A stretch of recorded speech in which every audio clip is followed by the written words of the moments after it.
And welcome back, everyone. Welcome back to another week, another edition of the PondCast. The PondCast episode 76. Sorry, 74. Your weekly dose of all things StarCraft. I'm, of course, just VIP with you. I'm joined by these amazing production team, I should say, by the amazing production team behind this, by the people in chat, and of course by all of our topics that we're going to be discussing as well. Welcome one and all. This week it's going to be a bit of a leaner show, I will say that. There's a little bit less going on in the realm of StarCraft. Still a lot of tournaments to discuss, of course, but when it comes to the announcements, there's a lot to get through, but maybe not the biggest of announcements this time. Here we go. Let us jump on in. First thing is first, we previously announced Whiteruz's book that he was looking to publish that was crowdfunded. Well, the funding has concluded and the book is going to be going live. You know, the crowdfunding was successful, so a big shout out to all those that did participate, that did contribute to the crowdfunding of Whiteruz's autobiography, as it has been a success. So big shout out to all those that did take part. Again, we do, as we are quickly double checking here, but the Kickstarter has concluded, of course, and it will be coming out soon TM. It's already written, from my understanding. This is just to bring it to life, to publish, and to bring it to the people. It is going to be sold as well for those that didn't back. It is going to be sold for 29. It is going to be, I believe, sold at some point. So that's going to be available. So do keep an eye out for that as well. But yeah, it's really exciting. I know that Whiteruz, he has a lot to tell. I know that we were really, or at least I was really impressed and really engrossed by his story during his interview. He did have a very, very in-depth interview not too long ago at the start of the year, or end of last year, which we did discuss here, and it was insanely in-depth, talking about not just his esports career, but also talking about what has been happening in Ukraine, and also his endeavors in helping what has been happening in Ukraine as well, helping those that are local, of course, to himself, to the scene, to Ukraine itself. So yeah, it was really cool to hear from that, and I'm sure he has a lot to tell. So really exciting news regarding Whiteruz and regarding the upcoming book. Let's go. Let us go. So again, shout out to Whiteruz, shout out to all those that did contribute. Our next bit of news here that is coming up is the World of Warcraft Midnight cross promotion. This is slightly StarCraft adjacent, as there is a StarCraft reward, but basically there's new, from my understanding, there is a new update. There is a new, there is a new expansion being released, World of Warcraft Midnight, and I say released. I believe it's going to be a part of one of the updates, 11.2.7, is going to be actually giving some rewards in other Blizzard games. So basically there's some cross promotion. Some cross promotions been going on. I feel like this has happened in the past as well, where you'd often get like the collector's edition of, say, I don't know, Cataclysm, and then you get like a Diablo pet, or you'd get like a StarCraft 2 portrait. I don't think they've done that sort of thing in a while, but that's essentially what's happening here. So there are going to be some rewards tied to the WoW expansion release, specifically to those that, of course, do purchase. Part of that is going to be some Overwatch related skins, some Hearthstone card backs, as well as some StarCraft 2 UI additions as well. Bearing in mind that, from my understanding, the console that's going to be provided to StarCraft 2 is also the same console that's provided through Warcraft 3 Reforged. So there are multiple ways to get this console. One of them is through this World of Warcraft Midnight release, but also through Warcraft 3 Reforged as well. So just bear that in mind. If you see the console and you're like, oh, it's like a really cool Warcraft 3 console, and I want to get it, and you know, you're thinking about maybe just getting the expansion for that, you can get it in a different way as well. So just bear that in mind, as it is not necessarily exclusive to the WoW expansion, which is a bit of a shame. That that's the case. And if I recall correctly, I believe the way this works, I think Midnight already released, but it's going to be tied to the patch that's releasing player housing. So player housing is going to be released. I believe once you enter your house, you get an achievement, and that achievement does unlock these rewards in the other games. So just a heads up. So again, slightly StarCraft adjacent, as we do have a console being released for us. Another bit of news, of course, we were always giving a shout out to Gemini when it comes to the Pylon Wall-Off guide that he does do every single season. Here we do have an Overlord Tower guide that has been released as well. So a big shout out to Ace Z73 on Reddit. But he has released a tower guide just showcasing where Overlords can be placed. So we have Gemini with the Wall-Off guide. We have, of course, Ace here with the Overlord guide as well. Now we need something for the Terrans. Now we need like a Wall of Guide for Terran. I don't think the same thing. Maybe like a Sim City guide for Terrans, like based on like the layout of the main base. I don't know. I don't know. We need someone to step up. Proxy There's a barracks niche to be guide for filled. Theron. True. Proxy guide. Oh no. Oh no. But yes, that is available. So if you're curious about, if you're a Zerg player, if you want to know where it is safe to place your overlords or relatively safe, then do check out the tower guide, as that is quite visual. It is quite clear. There you go. It is available to. Just because sometimes in game, like some towers look like they might give some high ground and they don't. Like it's that unfortunately, sometimes visually it's not entirely clear as to what is safe and what isn't. I love how I was just quickly going through the Wolof guide, and then I go to Winter Madness, and there are 0 Overlord pillars. It's just lol, get wrecked. Beautiful. That's Winter Madness in a nutshell. Smurge, baby, smurge. But yeah, that's going to be available if you do wish. Meanwhile, when it comes to our next bit of news here, this is something that was revealed a couple of days ago. Pig released a video here showing off Maru playing against Clem on the EU ladder, and we were aware of this. We were aware that there were some Koreans that were laddering on EU.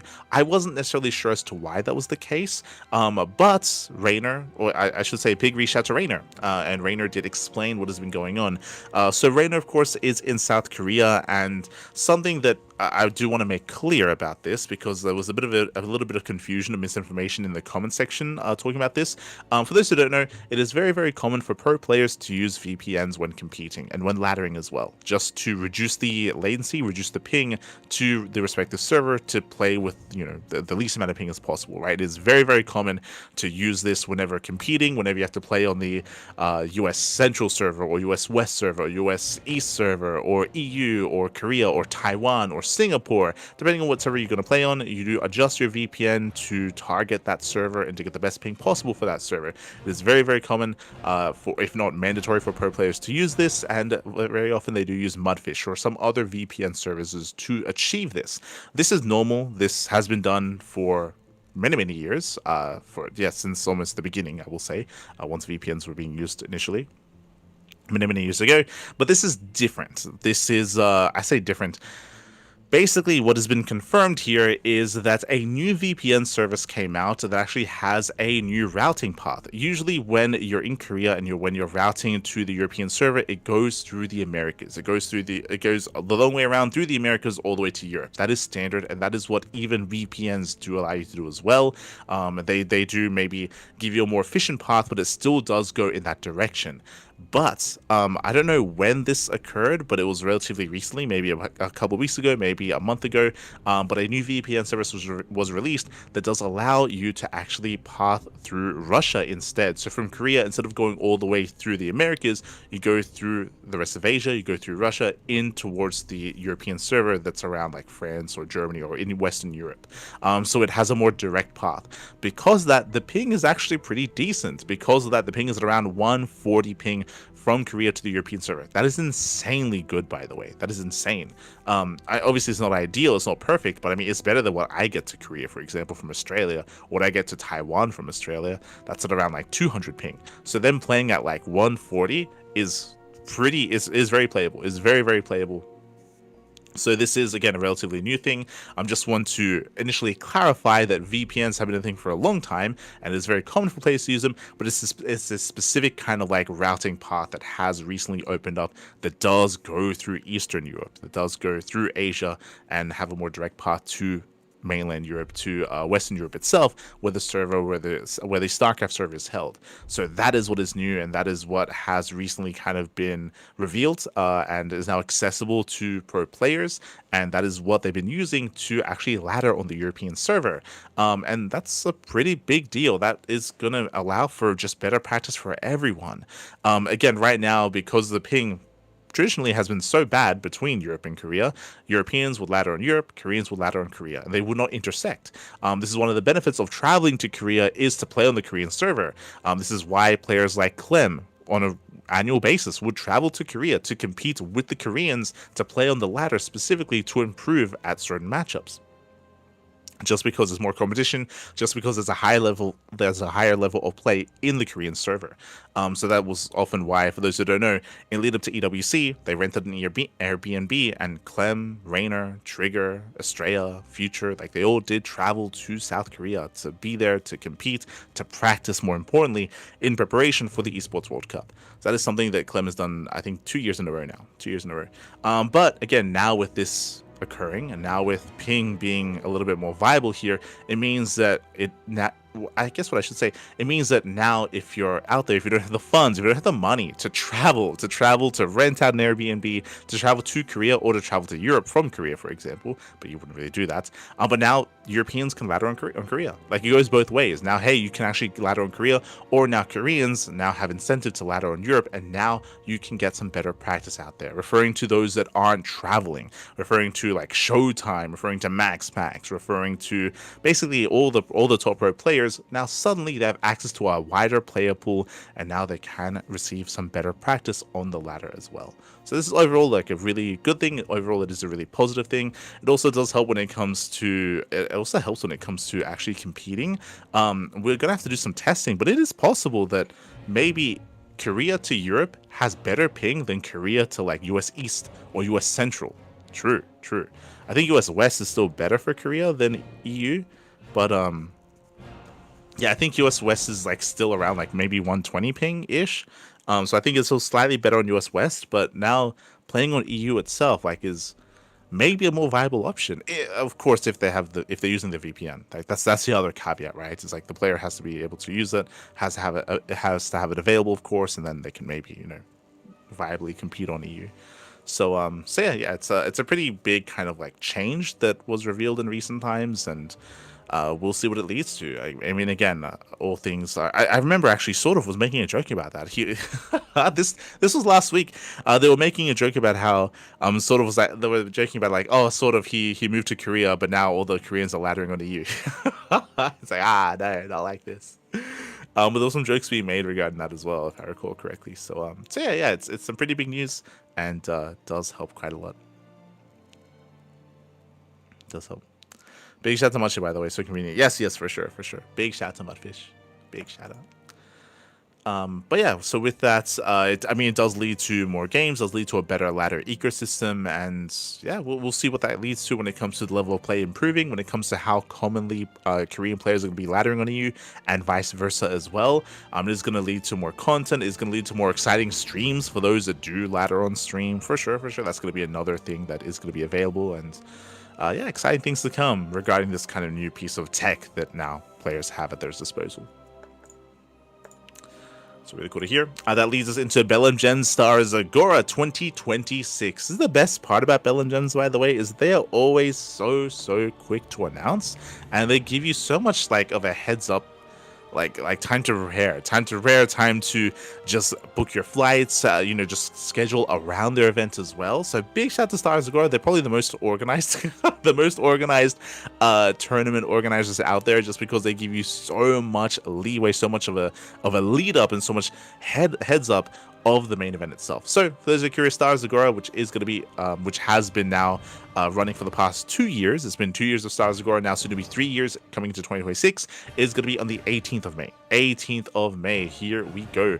That is the week of the 18th. Bear that in mind. It's not just one day, but it's the week of the 18th of May. Usually it does last around, I think, 5 days was the previous event.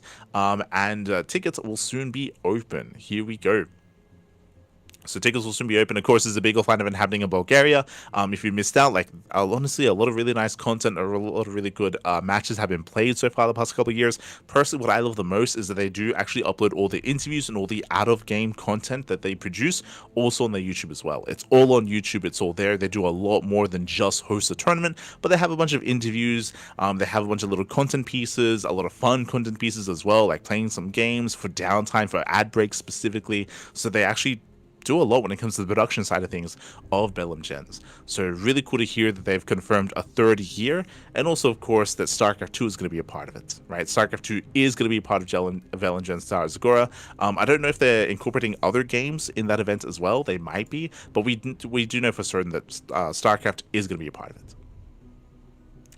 So StarCraft will be in Bulgaria, will be at Belém Gens, will be in May the 18th, the week of the 18th. So really cool to hear, and a big shout out to all those working behind the scenes, like Exalted and all the others in regards to Belém Gens. Big shout out. Big shout out. If only all tournaments could, give that much heads up. I mean, aye. Speaking of tournaments, and speaking of giving a bit of an announcement of a tournament to come, is Home Story Cup. Home Story Cup number 28. Revelation Retake will premiere January the 30th. Here we go. So the next Home Story Cup is right around the corner. They have been having these themes from time to time. You can see here, it is going to be from the 30th to the... Wait, is it going to be a 3-day event, I guess? So 30th to the 1st of February. So it's going to be a 3-day event, I believe. No, 2 days. Hold on, I gotta look at the calendar. Yeah, 3 days. So 3 days of StarCraft over in Krefeld, Germany. They have an interesting theme, I will say. They've got like some neon going on. They've got like almost like a Vegas-y kind of like backdrop as well. I feel like they don't lean too heavily, and I feel like they should lean more heavily into the themes. Like I'm still very disappointed by like their Galactic Rumble theme, where they did like a quote unquote like kind of like WWE kind of like setting, but they didn't really lean too heavily into that either. Like I feel like they could do more. I feel like they could do a little bit more when it comes to having fun with the events. Like that's what Home Story Cup is meant to be. It's meant to be fun. It's meant to be like a wild ride. And yeah, I hope that they can embrace the chaos a little bit more than they have in recent times. I feel like Home Story Cup has gotten a little bit too serious in recent years. We got to ease up. We gotta have more fun. Calm down, Bobby. Calm down. Enjoy the weekend. Enjoy it. So yeah, that's going to be coming up. That's going to be coming in towards the end of January. We don't have confirmation as to the players. I did see a tweet, I think, from Naruto, where he did state that that they only have a couple of confirmed players, but regardless of who's confirmed and who isn't, the event will take place. So again, now we have 2 events confirmed. Oh, I guess 3. We have RSL Revival StarCraft League, the offline event happening on the 13th and 14th of December. So we have an event in December in Korea. We have Belém Gens in May, and we have in Krefeld, Germany, we have Home Story Cup 28. So bam, we already have 3 offline events that are confirmed, that are upcoming over the next couple of months, coming into 2026. Oh boy, let us go. But yeah, there's the post regarding Bubba. Bubba. It says 13 out of 24 players already confirmed. Hey, so best of luck when it comes to the rest of the confirmed players, and I look forward to seeing another Home Story Cup. And as always, we're probably going to be a part of it. It's like I think for the past 3, 4, 5 Home Story Cups, like we've been the B stream, so we're probably going to be the B stream again. We'll step up. We'll be a part of it as always. It's usually a really big event, a really long event as well. It's very taxing. We'll do it back. We'll do it. We'll be there. But yeah, that's it when it comes to the news this week. Again, a little bit light when it comes to news. Some big tournament announcements and some technical announcements as well, but nothing too major here. Not like last week when it came to the GLHF interview, the SoSo interview. Nothing as big, nothing as extravagant, as now it is time to dive into tournament results. Let's go. We do have our 3D Clan 2v2 Old School Cup the third. There's a lot of words there. What's it's SC Evo 2v2. Again, there's been plenty of 2v2 tournaments regarding a StarCraft Evolution, specifically from the CIS region. There have been many of them, and here comes another. When it comes to the duos and when it comes to the pairings, there are certain duos that we rate highly. GG Machine and Shameless, I would say, are the best 2v2 team in the CIS region, but that is specifically for StarCraft 2. For StarCraft Evolution, it's harder to call here. It is a little bit hard to call. In the end, Young Yakov and Milky Cow, they take down Rake and Mastavasya, they take down Mini Zerg and Sickness, they take down GG Machine and Shameless, and they take down Aesop and Art in the grand finals. Very impressive run there by Aesop. He has been impressing as of late, getting better results. It is still 2v2, so it's a different kind of format. But for them to defeat GG Machine and Shameless, that is a big win. Also for them to defeat Def Mars and Def Mars and Zardiant, they're also one of the bigger duos and one of the bigger teams in the CIS region. So impressive to see them both brought down by Art and Aesop. GG well played. In the end, Milkyao and Young Yakov do claim the series 3-2, and they are this month's or this edition's 2v2 champions for StarCraft Evolution in the CIS region. GG. GG, well played, congratulations. They will claim the win here. This is maybe a setup for some future StarCraft Evolution content, of course, as we do have more SC EVO on the horizon. Up next, we had the 5.4K patch clash number 8. Patches has still been running tournaments featuring his mod. His mod is crazy, by the way. There's been a lot of changes, a lot of unique quirks to the mod as well. I do recommend it. Do recommend checking it out. It is definitely a breath of fresh air, but it is also very chaotic. It's very chaotic. There are just so many changes and so difficult to really embrace. And coming into it, it's just like all the other online tournaments. We have purely TNP. Where's the Zerg? Feels bad, man. Feels bad. To be fair, I remember interviewing Inexorable after one of the previous patch clashes, and he did say that Terran was feeling pretty good and pretty strong in the mod, and Zerg was a little bit weaker in the mod as well. So at least from his opinion, from his perspective, as he was excelling, and here he does excel as well. Inexorable takes down Hapsaya 2-1, takes down Patches, takes down Pig 2-1, and takes down Mixu 3-0 as well. Big win here for Inexorable. Congratulations. The Brazilian Terran player will win the event. Not the first, and most likely not the last. He's very active when it comes to the patch clash. GG.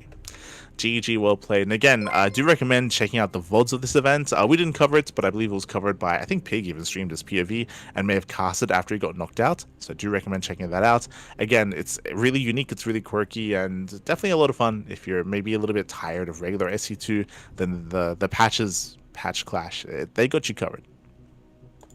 They got you covered. That leads us into our amateur events this week. That leads us into the Amateur League Weekly.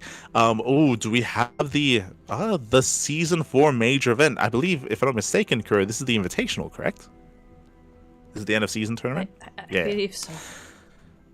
Yeah, this is the end of season tournament. You can see we have a prize pool for the Initiate tournament. We have $40, 40 USD for first place, 25 for second, and 15 for third place. So this is what all these players have been playing towards. The regular weeklies give points for this, for the end of season finals. So here we have the end of the season. We have Saito. Saito takes down Krimpus initially 2-1, takes on Coral Viper 3-1, but does fall to Vrogmik in the finals 4-1. So Vrog does claim the win 4-1. Saito comes in second place, and Checo TV takes on Coral Viper 3-0, coming in third. Congratulations to Checo, Saito, and Vrog. They are the top three for the initiates. Meanwhile, we have the Veteran Edition. Okay, we have the Veteran Edition coming up next. Yeah. That is for Diamond 3 and Diamond 2. So here in this seasonal event, we have a lot of regulars. We have Pretty Fly, we have Sugarcoat the second, Balimko, Old Lady, Smite Steel, Tonsi, Bobson, and Lauren as well. In the end, Pretty Fly takes down Sugarcoat 2-1, takes down Balimko 3-2, and takes down Bobson 4-3. Went to the ace match in every single series. I think that shows the caliber of play and the level of play and how close they are in skill for Pretty Fly to win, but again, brought to the ace match every single time. It was non-easy run, non-easy performance. Fought his way hard to be the champion. GG. Congratulations to Pretty Fly. And shout out to Bobson for coming in second place, beating Smite Steel and beating Lauren. And shout out to Smite Steel for coming in third as well, getting a walkover over Balimko. GG. GG, well played. The prize pool here was a little bit greater with $80 for first place, 50 for second, and 30 for third. That leads us into the Prestige tournaments. This is for Diamond 1 to Masters 2. Here we go. See, here once again we have a lot of regulars. We have Medic Jr., we have Matrix, we have Hitich, we have Steez, we have Milka, we have Arez, we have Zigger, we have Steez, we have Milka, we have Battle Beast as well. So a lot of regulars here. In the end, Matrix takes down Medic Jr. 2-0, takes down Hitich 3-2, and takes down Milka 4-2 in the grand finals. Matrix, of course, being a Polish Protoss player and a player that we've seen many times in our tournaments. It comes in as one of the favorites and did have a back and forth, at least went all the way to the ace match against Hitich, and also did have a back and forth against Milka in those finals. So congratulations to Matrix in first place, Milka in second, and Hitich in third, as he does take down Steez in the third place match. Prize pool here was just like the previous one, was 80 for first, 50 for second, and 30 for third. That leads us into the M1 to GM end of season event. When it comes to players qualifying for this event, again, it was mainly just walkover wins initially, but this is when they do face off. We have Nickrat. Nickrat takes down Lilix 2-1 in the first round, takes down Sexy Fox 3-0, and takes down Xingming 4-1 in the grand finals. Strong showing there by Nickrat. I would have said that the biggest threats to Nickrat would have been Lilix and maybe Azura, but even then, Nickrat has some killer TVP, so was the heavy favorite. In the end, Inexorable did go down to Xingming early on, did go down to Azura, also did take down Azura in the process. So we have Nickrat in first place, Xingming in second, and we have Inexorable in third. Congratulations. Congratulations to our top 3 players for the GM edition. GG. GG. Once again, with a similar prize pool, we have 40 for first, 25 for second, and 15 for third. So congratulations to our top placing players, and I believe the new season will be beginning next week. So there we go. Fresh season, fresh points to make it to the end of season finals. Oh, I do not know if it's beginning next week because there is still a yearly finals as well. And I know the brackets are already made for those series finals, but I don't know if they are happening over the course of December or if there are still more tournaments in December. So keep that in mind. We'll see. We'll see if we have any more weeklies or if they just go into the end of year events. We shall see. As, trying to see if there's any news about that. Yeah, it's called the year-end grand finals. Okay, interesting. Looks like that's scheduled to be on the 8th of December. That's in 4 days. In 4 days' time, so they might just wrap up the year. We'll keep an eye out for that. Otherwise, we'll be heading into our regional events and show matches. Initially, we have the Insane Master Killers Champions 2025. Okay, you have my attention. Insane Master Killers, of course, is a Latin American team, an old school, I want to say Peruvian. I think they're a Peruvian team, if I remember correctly. But it looks like this is kind of like an in-house tournament that they're organizing. They are a pretty big team.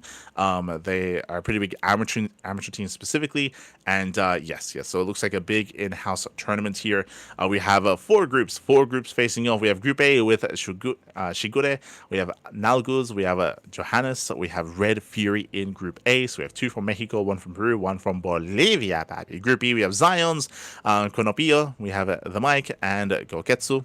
Group C, we have Kevin, Nox, Pavipollo, and Checo. Group D, we have Galahad, Havertz, Letos, and Hewavent. Interesting lineups here. I was not aware that Zions had joined Insane Master Killers. From my recollection, he was on Unidos por el Vicio for a long time. Quickly double checking here, it looks like he joined. Oh, it looks like he left Unidos back in August. So it was a recent change, but he joined Insane Master Killers. I bring this up just because Zions is the clear favorite. There is a bit of a skill gap here. Zions, he is an ex-pro player. He's an ex-pro. He is a very strong Peruvian Protoss player. And there's a reason why he's the only notable player in this tournament. This the only player with the Wikipedia page. I think the biggest threats to Zions might be. I'm familiar with Havertz. I'm familiar with Galahad. I'm familiar with Checo. I'm familiar with those 3 players, but even then, like, I think at most they're masters. Like Zions, he's so basically, best of luck to everyone else. Because Zions is coming in, and he's coming in to claim his paycheck. So take care of everyone else, papi. Yeah. Look out, papi. Look out. Best of luck. Best of luck to all the other competitors, of course. It is a pretty big event with a decent prize pool. So it's really cool to see Insane Masters Killers running their own in-house tournaments. Best of luck. Best of luck to everyone involved. And really cool to see that their team is doing well. That they have like a decent roster size, I should say. Decent amount of players. Up next, we have the StarCraft 2 Finnish 15V Cup. Okay, so we have the 15th edition of the Finnish tournament. In years or in seasons past, we have seen players like Cero come in and cast.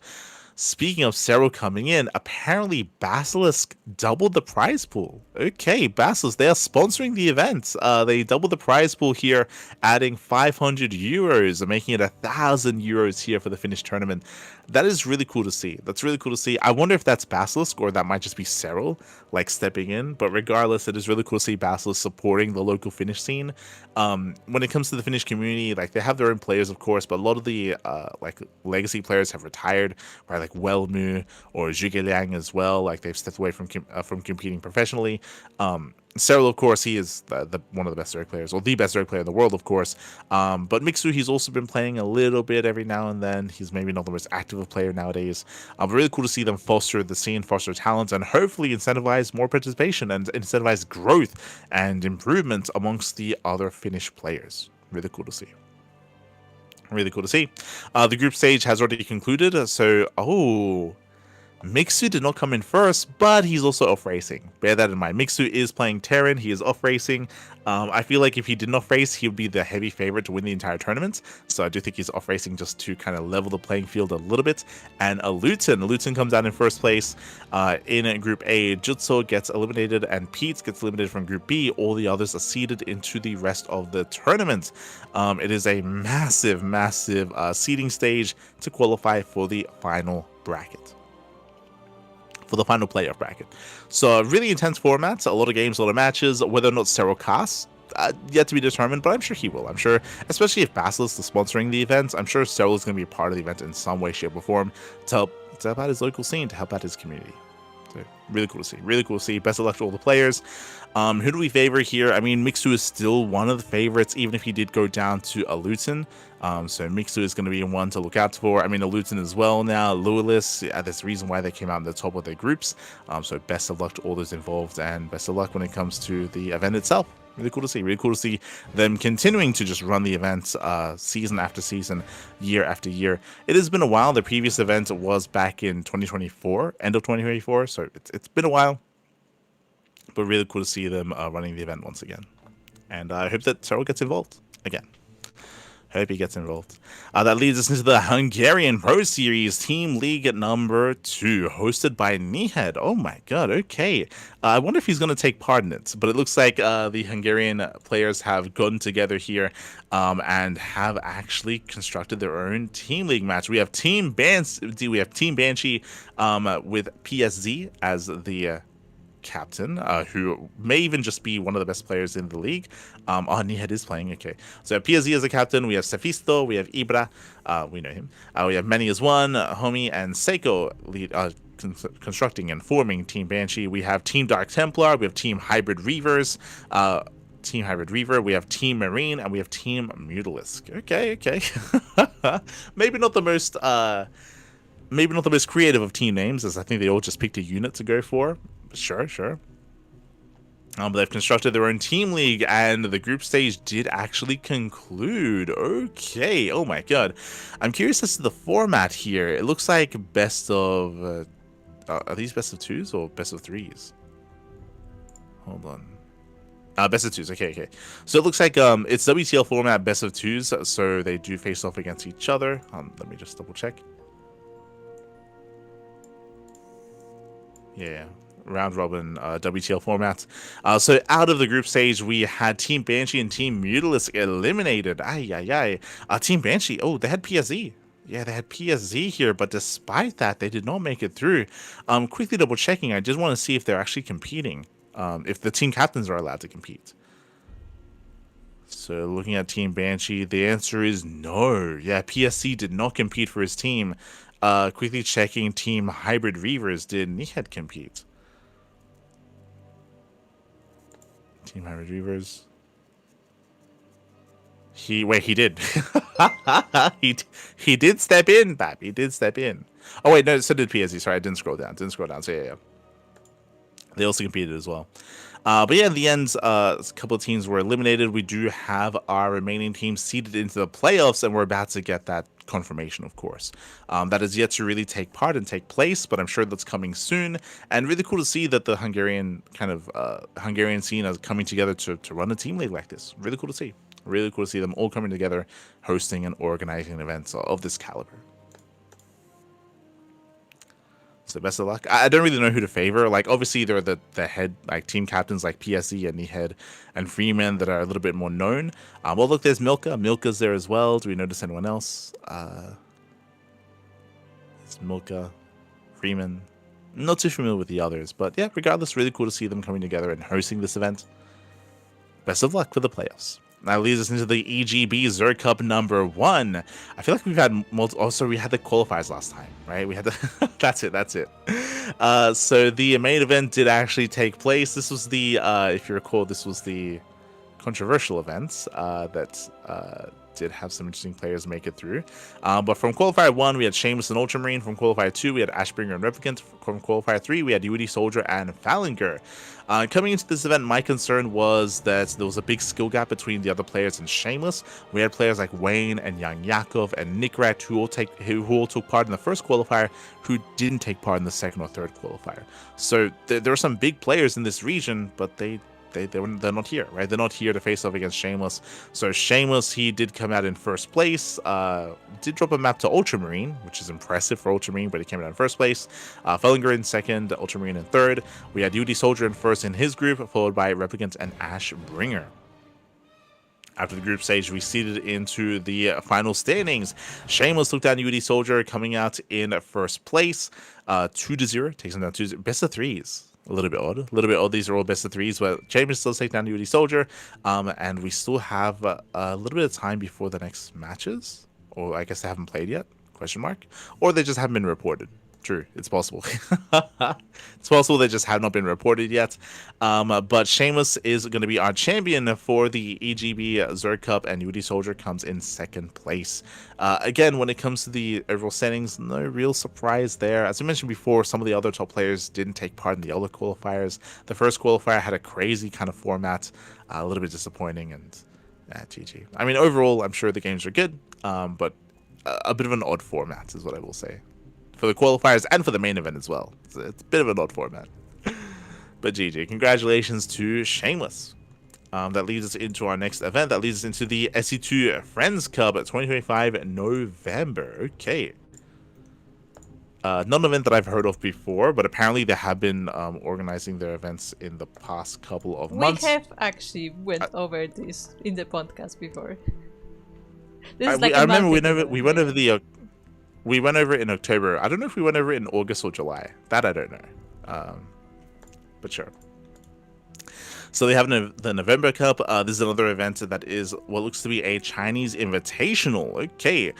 So we had a decent lineup here. We had our round of 16. Coming into an Oriana forfeit. Feels bad, man. I'm such a big Oriana fan, and Oriana's just never there. So Fiddle feels bad, man. Oriana did forfeit. Jolo Loves takes down Stray 2-0. Does fall to Miggy 3-2. That's a big win for Miggy, by the way. Very impressive. We then had, I believe that's Tsukino. Tsukino did fall to Millennium Fox, and Millennium Fox takes down Miggy 4-0. Millennium Fox does take the win. GG, well played. I would have favored Jollywa, to be honest, to win the entire event, but Miggy did cause the upset, and that did allow for Millennium Fox to claim the win. If I'm not mistaken, I don't think Nanyu was here, right? That's Tsukino. Yeah, no Nanyu. No Nanyu. But GG will play. Congratulations to Millennium Fox. Millennium Fox is a very young player, and he's been getting some really good results over the past couple of months. I'm sure you would have noticed when it comes to the Sunrise Cups and other events like this, like Millennium Fox is a player that does stand out, especially amongst the Terrans. So it has been standing out quite a lot. Meanwhile, I believe we finally have our champions. We do. The grand finals to take place as we step into the Elpis Team League 2025 Full Code A. This is a Chinese team league where we had the Code A teams facing off against each other. What about Sunrise Cup? Didn't click. Hold on. We'll get there. I got too excited. We had Sunrise Cup 224, and that's Millennium Fox again. I recognize the characters. Millennium Fox takes down Sama, takes down Lingui, and does take down. Ooh, is that Nanyu? Hold on. Yeah, takes down Nanyu in the finals. Impressive. I typically favor Nanyu over Millennium. But no, Millennium Fox takes down Nanyu 3-1 in the finals and does claim the win. Very impressive. Hey, 2 wins in a row. He wins the Friend Cup and he wins Sunrise Cup as well. This is what I'm saying. Again, Millennium Fox, he has been standing out as one of the more, again, outstanding players. I still do place him below players like Potato, aka Young Zest, like players like Young Zest, like the SLT boys, right? Like Rewhite, Joe Loves, Young Zest, come to mind as Nanami Chiaki, true Nanami Chiaki, like the bigger, more known, established players, like those I still favor over Millennium Fox. But for me, like when it comes to the next generation of players, next wave, the wave that is like bubbling under the surface, that's where you have Millennium Fox. That's where you have Nanyo as well. That's where you have Tsukino. Like those players, those are the ones that have been like popping up from time to time, getting some big wins every now and then, and are waiting. They're waiting to like break out into the greater Chinese scene. So really impressive wins here from Millennium Fox. Very impressive. And now it leads us into the Elvis Team League at 2025 Fall Code A Edition. It's been a very long event. All season long, we've been going through the round-robin group stage into the playoffs, and now we have our grand finals taking place. We had 4-Leaf Clover versus Starlight Twinkle. Again, this is the Code A Edition. This is where the more up-and-coming, like, semi-pros or more amateur players have been facing off, and it was a very clutch series here. We had a very intense back and forth. We had a 1-1 scoreline initially, followed by another 1-1 scoreline. We had Xingming and YF facing off 1-1 as Jesus. Wait, what? we had non-stop 1-1 scorelines that led all the way into the ace match. Everyone was just knocking each other out. Very close, very clutch finals. In the end, did go barely in favor of Starlight Twinkle Division 2. Starlight Twinkle 2, they do claim the win 5-4 over 4-Leaf Clover.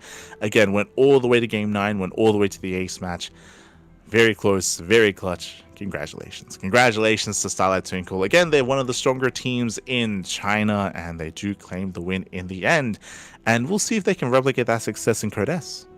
Here we go. We hop on over to Code S, as this is where the bigger teams do face off. Starlight Twinkle did come out in first place in the group stage, in the group stage standings, in the round robin stage, but now we had the grand finals. It was Starlight Twinkle versus Elpis Esports team, and we had a back and forth. We had Lemon takes down Rewhite 2-0. We had Young Zest, he 2-0s Lemon. We had Young Zest and his opponent take each other out 1-1. Is that Nanami? Yep, that's good. One of these days, we will have standardized names across the board. But that is Nanami Chiaki. They knock each other out 1-1, which means both teams have to field fresh players. Starlight Twinkle fields Jolly Loves. Elpis, they field Oriana, who was unavailable in the previous bracket, if you remember. But Oriana takes down Jolua 2-0. Big win there for Oriana. Then Young Zest gets revived. Young Zest takes down Oriana 2-0. And then we have the final revive on Lemon. Lemon gets revived. And in my eyes, Lemon, he is the strongest player in the league. I say that Young Zest 2-0'd him previously, but here Lemon 2-0's Young Zest to win it all for Elpis Team League. For Team Elpis. GG, well played. Congratulations to the Elpis team, to Lemon, to Nanami Chiaki, and to Oriana for claiming the win. Again, it was going to be real close between these two teams. We have Starlight Twinkle, which is basically the Protoss team. They got Rewhite, they got Young Zest, they got Triple H, they got Jolly Loves as well.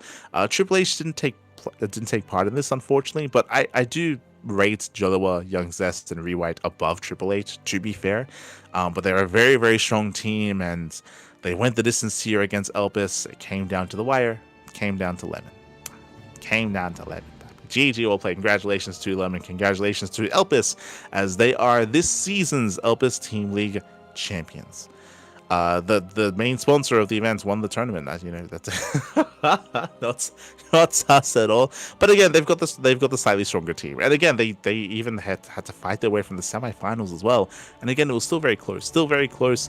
I can see Starlight Twinkle taking it next time, maybe Elpis taking it the time after that. They do trade back and forth, and both just very strong teams in the Chinese region.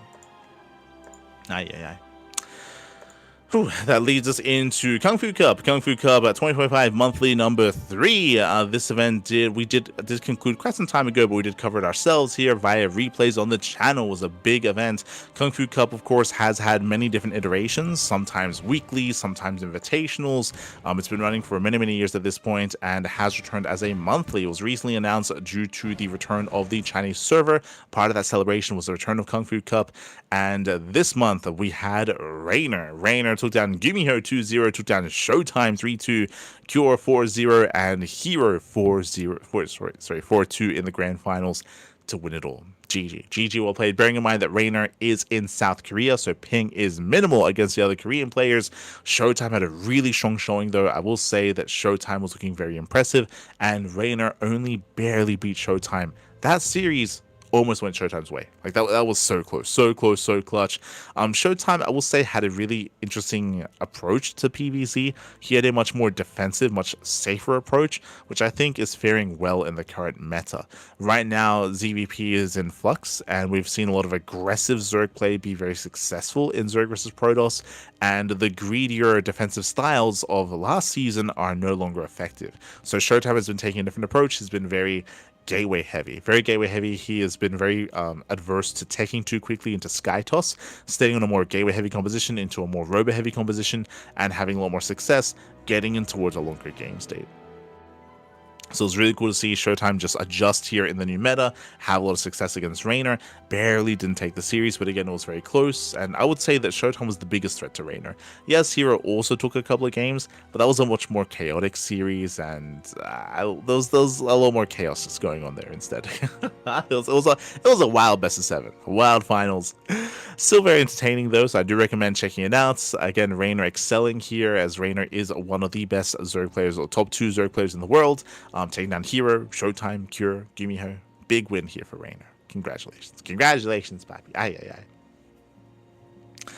Big win for Raynor, as he's going to be this monthly champion, and I believe there's going to be another monthly coming into December. I don't think we have any confirmation yet, but keep your eyes out for that.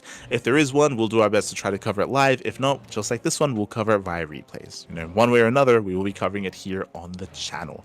And a big shout out to SC Boy for hosting and organizing the event. Big shout out. As that leads us into the OSC Masters Cup at number 150, Group D. Once again, this event is organized by Dave Tessa. Dave Tessa has been sponsoring the event, has been exclusively covering the event as well, and the group stage did conclude. We just wrapped up with Group D. Group D did wrap up. Coming into this, we had Geralt. Coming out in first place, Moja in second, and Jumi in third. Oh, Moja Sultan Jumi. Quickly double checking here, it looks like Moja was tied 1-1 with Jumi, and Jumi also tied with Thoxer as well, so not a clean record out of Jumi, so to come out in third place. But congratulations to Geralt, Moja, and Jumi for coming out of Group D. And now we have the playoff bracket seeded together. Okay, so again, it's a big event, big group stage into the playoff bracket. It is a $600 USD prize pool, and the bracket is as follows. In the upper bracket, we have Solar and Creator as our Zerg and Protoss representatives here in the upper bracket. We have Bjorn and Geralt in the upper bracket as well. So we have a pretty hefty top 4, and I would say that they are the 4 best players in the current event. But if you look at the lower bracket, we still have some heavy hitters here as well. We have Percival versus Baby Marine, Moja versus Cristiano, Ender versus Jumi, and Sebestus versus Nickracked. Maybe I'm a little bit biased, but I cannot wait to see Ender play. Like, Ender has been very inactive for so many years. He's been streaming a lot, but he has not been competing. So to see Ender do well in his group was surprising, and I want to see more of Ender. I'm excited to see how well he does. Likewise, Percival, he is also a heavy hitter. Fun fact, Percival, he barely did not come out in first place. He tied 1-1 with Bjorn in the group stage, so Percival is another big name that can make a deep run in this event. Upsets can happen, of course, as well. I would say that coming into this event, Solar has been very informed. Solar, he has been adjusting nicely to the latest patch, has been very aggressive in ZVP, and likewise has been looking very comfortable in ZVT as well. So I think I lean towards Solar, but at the same time, I can see Bjorn bringing him down as well. It's going to be close. I think it's going to be close between Solar and Bjorn, but best of luck to all the other players. Again, I want to see Ender do well. I can see Percival popping off in the lower brackets. I can see Creator popping off as well. I haven't seen Creator play in a couple of weeks, so I'm still a little bit iffy about Creator's current form. I cannot say with confidence kind of how he's looking right now. So best of luck. Going to be some fun games. A lot of fun games. Again, that's all going to be covered by Dave Testa over on his channel. He does cover that event exclusively. Meanwhile, that leads us into the Platinum StarCraft 2 League November edition. Here we go. Unfortunately, this edition was not casted. Usually, they either reach out to us, or Rotterdam, or Dave Testa, or Steadfast, or Chicken Man. They usually reach out to another content creator or caster. They did not reach out to us for this month's event. We did cover like the past 3 months. We covered a lot of this.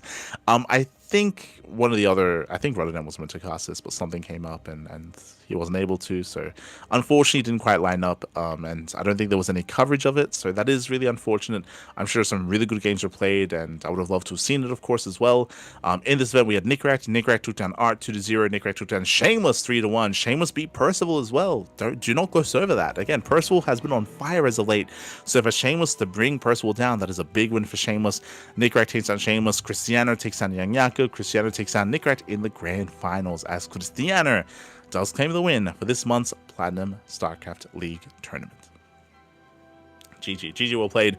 Bearing in mind that this is an event that is run and organized by Platinum Heroes / Platinum Esports, by the Platinum Boys, and they are looking to run an end-of-year event. I don't think they've confirmed any dates or confirmed the format yet, but there are plans for having like a December end-of-year kind of wrap-up for their tournament series, so keep your eyes out for that. We may be a part of that as well. Big maybe on that one. We may be a part of it when it comes to broadcasting, when it comes to bringing it to you as well. So look out for some more Platinum StarCraft. And congratulations to Cristiano. Congratulations. That leads us into the SWAT Clean Tuning Cup. The SWAT Clean Tuning Cup STC 2025 November Finals. That was our event, Papi, our event. Coming into this event, Solar, he was going to be seated into first place, but he was unavailable. If you remember, this event was clashing with the Wardy Korean Royale. We'll get into that. But this event was clashing with the Korean Season 4 Royale, Wardy's event, so Sola, he was competing in that, so he was unavailable to compete in our event, which was a bit of a shame, but we still had a hefty lineup of players. We had Nightmare, we had Young Yakov, we had Cristiano, Classic, Björn, Shameless, Skilless, Percival. We had a hefty lineup, and the impossible happened. I'm still in shock, but I don't know if you noticed. For fun, for drama, for excitement, we did actually pit Korea versus Europe in the first round. If you look at the quarterfinals, Nightmare versus Young Yakov, Cristiano versus Classic, Beyond versus Shameless, Skilless versus Percival, Korea versus Europe. And Korea lost every series. I mean, Papi, we have Classic is literally like top 2 Protoss in the world. He's top 2 in the world. He's top 2 with Hero. Like you don't get better than Hero and Classic. Björn, he's one of the best Terran players in the world. You can argue that Björn is like what, top 3 Terran in the world, like below Clem, maybe below Maru, but just there. Maybe like equivalent to Cure. But like Björn, he's no slouch either. Percival, he is that young boy. He is that rising star. He's been improving so much this year. And Nightmare recently returning, so there's a little bit more, there's a little bit more ambiguity surrounding Nightmare and his current play, of course, but still a damn good player, and they all got knocked down early. Ay, crazy, Papi, crazy. So shout out to Young Yakov, Cristiano, Shameless, and Nikita Skilless for knocking down their own respective Korean opponents. If you missed out, I do recommend the VOD. I do recommend the VOD because Europa, they went crazy, Papi, they went crazy. GG well played. In the semifinals, we had Young Yakov versus Cristiano. Very close, very clutch, very back and forth. That was an intense semifinals. I would even say that was a series of the tournaments. I would even say that was a series of tournament. It was very close, very clutch. In the end, did barely go in favor of Young Yakov. He did advance on to the grand finals. Skilless takes down Shameless 3-0. A bit of a more one-sided PvP, I will say that. Still very intense, but a little bit more one-sided. And then we had a very short finals between Skilless and Young Yakov. A lot of all-ins. I will say that the semifinals of Yakov versus Cristiano was more entertaining than Yakov versus Skilless. Yakov versus Skilless, shorter games, more one-sided. Skills looking dominant. Skills looking very in form. And Nikita, he pops off, only dropping a single map to Percival in the first round. Otherwise, he does take everyone else down. Congratulations to Skilless. Shout out to Young Yakov for coming in second place, Cristiano and Shameless for coming in third and fourth respectively, and for beating their Korean opponents. Again, like Classic, Beyond, Percival, Nightmare, that they're heavy hitters. I expected at least some Koreans in the semis. I mean, I expected Classic to win the entire thing, to be honest. I expected Classic to win the entire thing, but no, got knocked out early. GG. Crazy, Papi, crazy. So shout out to Skilla, shout out to Nikita. And again, this event, of course, is run by the people for the people. Patreon funds this event. So if you enjoyed something like the November finals of Tunic Cup, if you want more of this, then do consider supporting us on Patreon.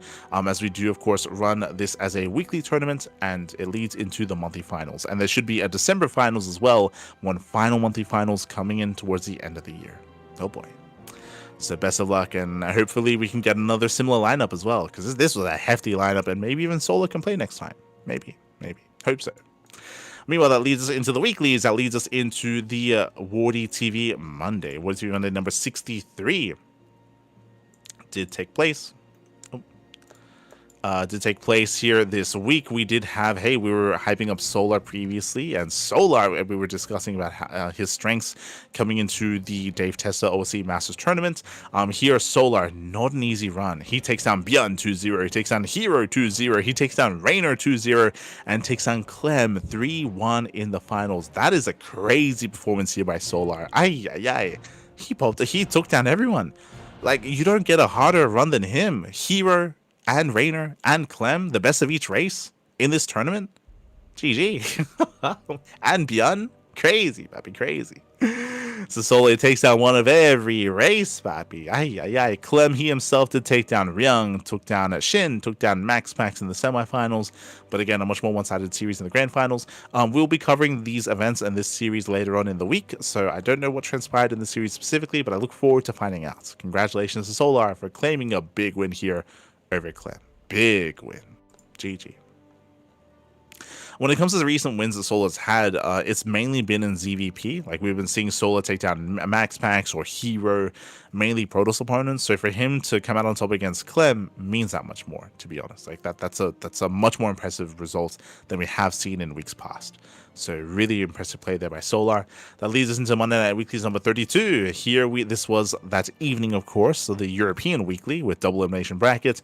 We had Clem. Clem takes down a Laser 2-0, Art 2-0, Creator 2-0, Hero 2-1, went all the way to the ace match. But Hero does bring down Hero. That led into the grand finals, where Max knocked Hero out in the best of one format. I mean, Hero beat Max in the upper brackets, then Max beat Hero in the lower brackets, so they do trade back and forth. And in the end, Clem did claim the win. Max won the best of 5, and then Clem won the rematch, the Revive series, 2-1 over Max. So congratulations to Clem. This time there was no Solar. There was no Solar to stand in his way. It was a lot more about Clem versus the Protoss, really, with Art, with Creator, with Hero, and with Max, and Clem looking a little bit more comfortable here in the ZVP matchup. It does come out on top. Congratulations to Clem. Does claim the win. When it comes to other results here, Nice 2-0'd Hero Marine, 2-0'd Big Gabe. That's a big win for Nice. Jesus. Remember, Nice, he's retired. Nice is a retired player, so for him to take down Gabe 2-0, that's a crazy win. That's crazy. Shameless, he tours Percival again. Oh my god.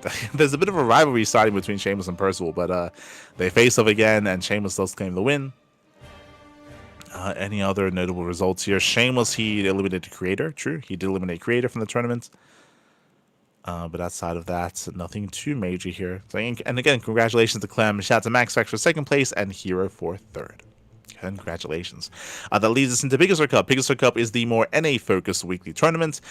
Here we did cover this event live, of course. We were focusing on the lower half of the bracket. Solar may have popped off against Clem, but here in Biggest Cup, Bunny takes down Solar 2-1. Big win here for Bunny. If I would have known that Solar had just beaten Clem, I would have definitely tried to have covered those series. I think that was casted by Pig. I think Pig covered Solar versus Bunny. But congratulations to Bunny, does claim the win. Clem barely takes Bunny down 3-2. It was a very close series. We did cover the tail end of that match.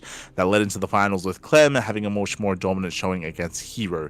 No shame to Hero. Remember, Hero knocked out Max. He knocked out Max 3-1, but did fall to Clem in the finals. So Clem claiming his second win in this week. He won Monday Night Weekly, and he also won the Biggest Cup as well.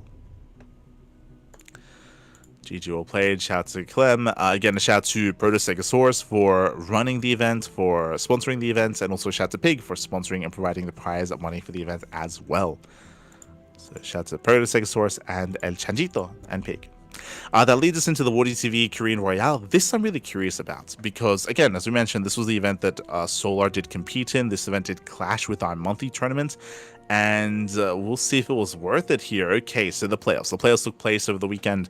We have Byeon. Byeon took down Kira 3-1, then fell to Nightmare. Yo, Nightmare popping off. Nightmare taking down Byeon 3-1 as well. I mean, hey, he is a bit of a dark horse. Classic took down Nightmare. Solar 3-0 Classic. I would say that's less of a surprise. Again, Solar's been excelling mainly against Protoss and ZVP. So Solar takes down Classic 3-0. That was not Classic's night. So remember, that was also the night that Classic did compete in our tournament and got knocked out early. Zaun took down Creator 3-1. Shin took down Zaun 3-2. Went all the way to the ace match. Shin took down Raynor 3-2 as well. Shin, if you remember, he was the player that knocked Raynor out of RSL. So Shin knocks Raynor out of RSL. Shin knocks Raynor out of the Korean Royale as well. Este Shin, calm down, baby. He's got Raynor's number. Hero takes down Shin 3-2, and Hero will get the win over Solar 4-1. Big win here for Hero, considering how good Solar ZVP has been looking as of late. I'm very curious to see how those matches panned out. Again, check out the VODs over on Wardy's channel. Those are some, I'm sure, very exciting games, and yeah, it's definitely worth looking into for sure. Definitely is worth looking into. That's a big win here for Hero. Congratulations to Hero for claiming that win. That leads us into the Wardy TV 2025 qualifier. The qualifiers were taking place. We already had the first and second qualifier. I think we already had the bonus qualifier as well. But now we have the third and fourth qualifier. Okay, so top two do make it through. And who did we have? We had Euthermal beating Ryung. Okay, Euthermal beat Ryung 2-0. Euthermal, he beat Nickrak 2-1. I can see Euthermal making a video about this. Like, content is being made 100%. But Euthermal, he qualifies for Wardy's tournament. Very nicely done. Very impressive here for Mark to beat Ryung and to beat Nickrak in the qualifying match. Meanwhile, Scarlet popping off. Scarlet took down Nice, Scarlet took down Byeon, and Scarlet took down Creator as well. GG, well played. Not an easy run here. Scarlet took down some big Korean names here to qualify for the event. Scarlet looking in form. Again, Scarlet, we spoke about her return to play in the lead up to the NA events, in the lead up to Stellarfest, and the lead up to the Chinese show match. But Scarlet has been playing again, and Scarlet has been looking very in form. Really cool to see. And that leads us into the main events. Hold on. Sorry, that led us into the fourth qualifier. My apologies. The fourth qualifier here, Raynor. Raynor takes down Geralt 2-0, takes down Bunny 2-0. Sorry, Raynor. Raynor, he does make it through into the main event. And then we have Nice. Oh, looks like there was a bit of a forfeit. Nice lost to Byeon, but looks like Byeon forfeited his match. When did this take place? This was December 4th. Oh, this was last night. Oh. Did this clash? I don't think this clash was something, but I guess something came up. I didn't think this clash schedules-wise with another event, but something came up there. So Byeon forfeited against Nice. I'm sure Nice is grateful because, hey, he beat Young Yakov. He beat Young Yakov to make it into the main event. A bit of a shame that Byeon won't be a part of Wardy's tournament, but really cool to see Nice popping off. Again, we were giving praise to Nice earlier in his previous performance, and here also beating Young Yakov. Crazy, right? He beat Gabe. Here he beats Young Yakov. Crazy play out of Nice, considering that he doesn't like play. He doesn't focus on competitive play anymore, right? Like, he's not a pro full-time player, not like he once was. So very impressive there by Nice. And now we have a confirmed player. So from the top, for Zerg, we have Shin, Solar, Rogue, Scarlet, and Raynor. So we have 5 Zerg players. We have 5 Terran with Byeon. Byeon, he was already. What is it with Wardy's qualifiers where he lets players that already qualified keep playing in the qualifiers? Like, what is happening? But Byeon, he already qualified through as well based on his previous performance. So Byeon, he already made it through. Clem, Percival, Cure, and Euthermal. And then for Protoss, we had Classic, Hero, Max, Showtime, Trigger, Nice, and Shameless. So we have our confirmed players. We have 11 slots available for invites. So Wardy, I'm sure, is going to be getting around to inviting, especially because the groups begin in 2 days. God damn it. So groups are in a couple of days, so we gotta start inviting soon and getting as many players as we can to fill out these groups and to fill out this bracket. By the time we hit next week, we should be able to wrap up and discuss the initial group stage. Then that leads into group stage 2, and then that leads into the championship bracket. It's going to be a very big event happening over on Wardy TV. It's going to be a huge online tournament. Who would you like to see invited here? Who are we missing? We have Clem. True. I would love to see Maru invited. It feels like Maru's been playing in more tournaments as of late, and Maru is more receptive towards playing in online tournaments. So I feel like if like Maru's a potential like invite there, or potentially would say yes to an invite to an event like this. Who else are we thinking for at least Terran? Thinking Maru, thinking Gumiho, thinking Percival. Percival, you already made it through. Bunny, true. I would want to see Bunny in this. I think Bunny's been doing really well. It would be nice to get a Bunny invite. When it comes to Zerg, we have Shin, we have Solar, Rogue, Scarlet, Raynor as well. Young Yakov was fighting hard in the qualifiers, and Young Yakov has been improving a lot, so I'd love to see Young Yakov invited. I think there's definitely he's definitely a worthwhile pickup there. He might invite like Lambo and some of the other Zerg players. For Protoss, I feel like we're spoiled for choice. We got Classic, Hero. We could be seeing Zaun join the fray here. We already have Shameless, Nice, and Trigger as well. So Zaun, Creator. I feel like there's a lot of options here for invites. And yeah, we'll see. We'll see who gets invited. 11 slots. That's a lot of slots, to be honest. That's a lot of slots for invites. Obviously, Cyril. I don't think Wardy typically invites Cyril. I don't think he's one that accepts tournaments like this. So in my mind, at least, Cyril's a maybe. It's a maybe. Whether he would accept that. That's why I brought up specifically that Maru's been playing a little bit more as of late. So he might be more receptive to an invite, but we'll see. We shall see.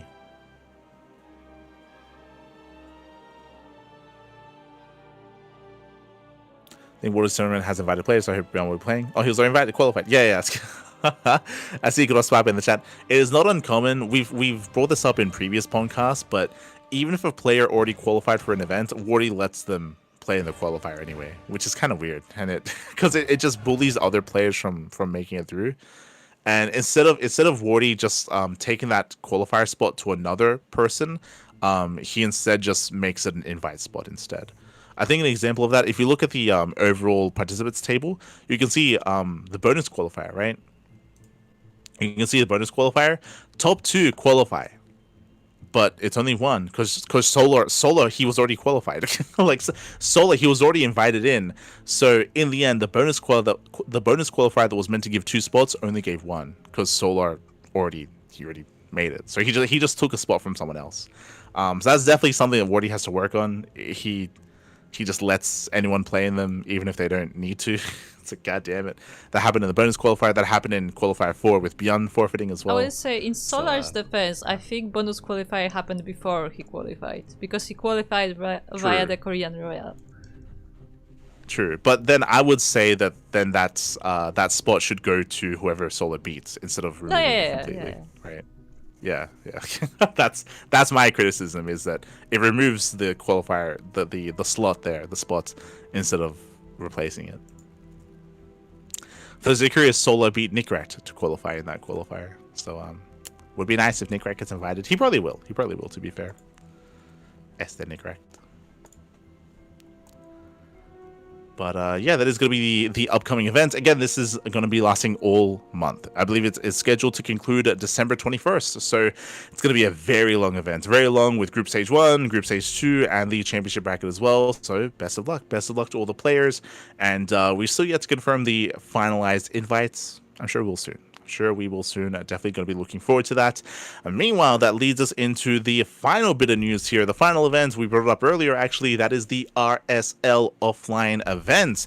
Revival StarCraft League is going to be the Revival StarCraft League offline tournament is going to be happening in 2 days, December 13th and December 14th. 2 days in December. It is coming up. Tickets are already available. It's going to be an offline event in Korea.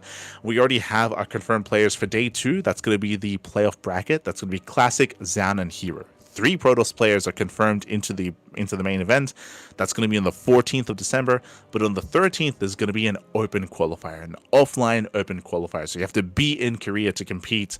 Reiner, of course, is in Korea, so Reiner's going to be taking part. And a Streamer Zone, they are flying their players over. We have Geralt, Jumi, Nightmare, and SOS. Streamer Zone, they're flying their team of players over to also compete in the qualifier, bearing in mind that I believe only the top player in the qualifier makes it into the main event.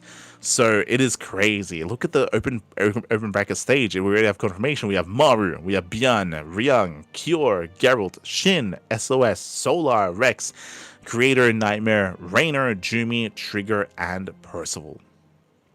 Jesus, a massive bracket here. Very high caliber players, of course. And coming into this, I mean, Maru's the big heavy hitter, right? Like, Maru, he's in form.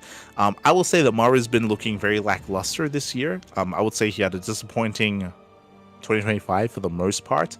But if you watched him in RSL, in the RSL Season 3 event, he was looking like a beast. Like, I love how he has adjusted his play. I've been very vocal about this. We've explained it, that throughout the year, like, the meta has led to some more stale gameplay out of Maru, playing a lot of mech, playing a lot of 8-Raxes, playing a lot of 2-base all-ins and TVP.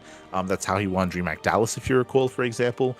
But it's been a little bit more stale, is what I will say. But if you watched him during the RSL qualifier, during RSL Season 3, we saw none of that, because the meta has gotten rid of that. The meta and the map pool, the patch, I should say, the meta has changed because of the patch, because of the map pool. Now we see a very different kind of type of TVP and TVZ. Now mech, especially battle mech, is less viable. 8-Raxes are less viable as well, which is what he used to rely upon. So no more 8-Raxes, no more battle mech the same way it used to be. And Mara's been a lot more aggressive and a lot more active. And his games were a lot of fun. They were a lot of fun during RSL. So he's going to be the one to beat coming into this event. Reiner's a good player, of course. Solar's on form. Solar's on fire. So Solar and Reiner, they definitely have some strong opportunities, some strong chances. I will say that the best chance to bring Maru down here is going to be TVT. I can see Kyor beating him. If Kyor can get past Shin, I can see Kyor beating Maru. I mean, if you remember, Kyor beat Maru during EWC. True. Did beat him during EWC. This year during Esports World Cup in the TVT. So I can see Kyor, and I can see Ryung, and I can see Bunny. Again, I just realized they seeded Maru into the TVT portion of the bracket. If anyone's going to bring Maru down early on in this tournament, it's going to be a Terran player. So Bunny, Ryung, Kyor, I think they have the best chance over all the other players to bring him down.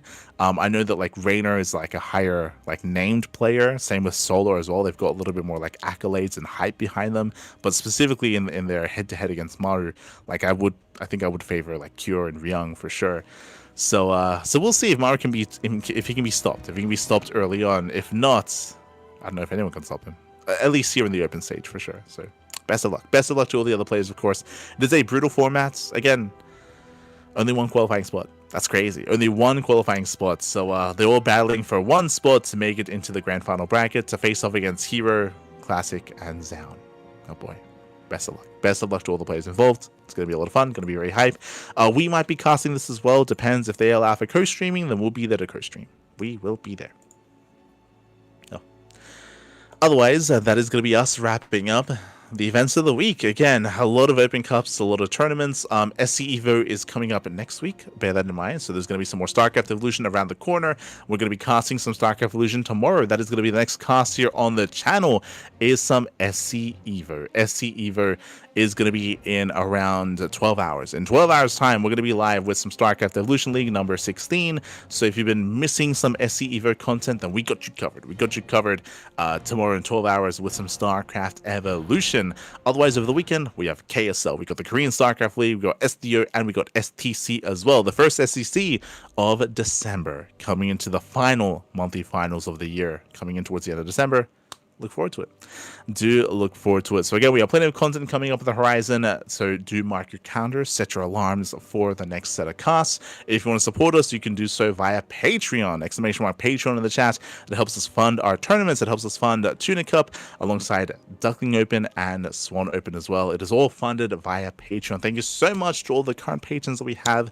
We appreciate all of your support. Thank you. Thank you, as it helps us grow the events, and of course, it does benefit the players as well. Thank you. Thank you so much to all our patrons.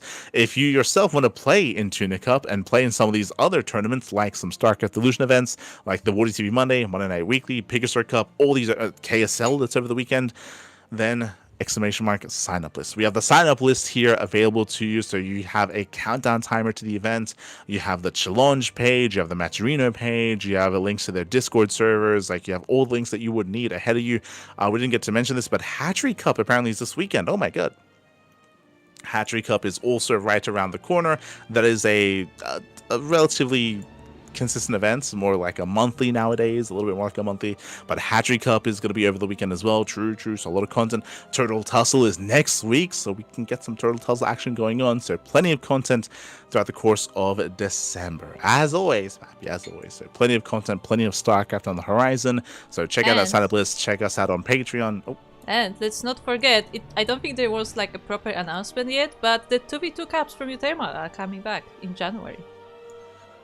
Yeah, you can actually see it there in the sign-up list. But yes, Uwu Thermal's 2v2 cups, the season is returning, partially also because, I mean, the new year is coming up, so that's on the horizon. But we just got a new 2v2 map pool, right? We just got a new team game map pool, so we have some of those new maps added into the fray. Obviously, the patch has changed the meta as well. So new patch and new maps, a new season of 2v2 Uthermal. Let's go. Let us go. So that's also coming up. Still a ways away. True. Still a ways away. That's going to be coming into 2026. That's going to be coming into January, but also on the horizon as well. And the signups are available on the sign-up list. Otherwise, big shout out to Kura for handling the production side of things. And with that, we're going to be wrapping up. If you want to follow us, you can do so on all the socials. We stream on YouTube, for example. We're live on YouTube. We have our Twitter, Facebook, Instagram, YouTube, Discord, all things CranKy Ducklings. Again, our next cast is going to be in 12 hours with some StarCraft Evolution. Otherwise, thanks for watching. Again, this is a weekly talk show. Every week we do have this wrap-up show going over all the results and any news that we have to discuss as well. So we're always here every single week. I say that I think we will be having most likely a week off coming into the Christmas holidays, but I will get there when we get there. It's all good. Well, outside of that, we'll be there for you. So thanks for watching, thanks for tuning in, and we'll see you guys either in 12 hours for some StarCraft Evolution, or we'll see you over the weekend with a lot of content over the weekend as well, with KSL, SDO, and STC. See you then.